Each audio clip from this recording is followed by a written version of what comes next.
contohnya dalam kalangan ahli politik.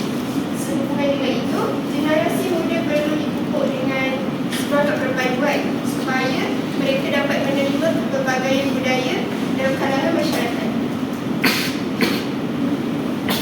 Tujuan kajian ini dijadikan adalah untuk menyerahkan nilai pendidikan budaya dalam animasi Upin dan Ipin berdasarkan pandangan teori sosialisasi dan untuk memberikan pengetahuan tentang pelbagaian budaya Indonesia. Terdapat dua objektif kajian, termasuklah mengenali nilai-nilai pendidikan budaya dalam animasi Upin Ipin dan menganalisis nilai budaya masyarakat di Malaysia yang terdapat dalam animasi Upin dan Ipin. Metodologi kajian adalah berbentuk kualitatif, iaitu pendekatan kaedah analisis kandungan melalui dialog-dialog yang diujarkan oleh watak-watak yang terdapat dalam animasi. Kajian ini dijalankan dengan memilih 3 episod yang terdapat dalam animasi ini yang bertemakan Hari Raya, Perayaan Tahun Baru Cina dan Deepawali.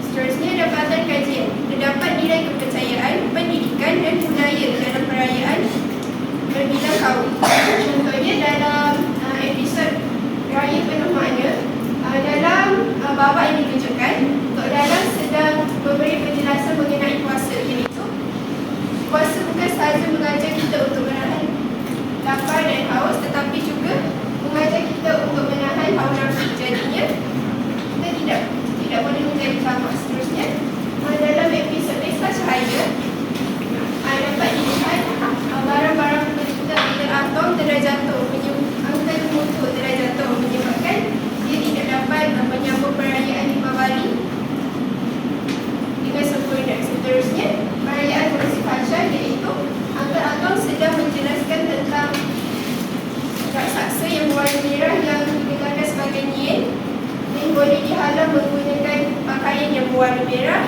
dan juga menggunakan berflute supaya dia tidak mengganggu kanak-kanak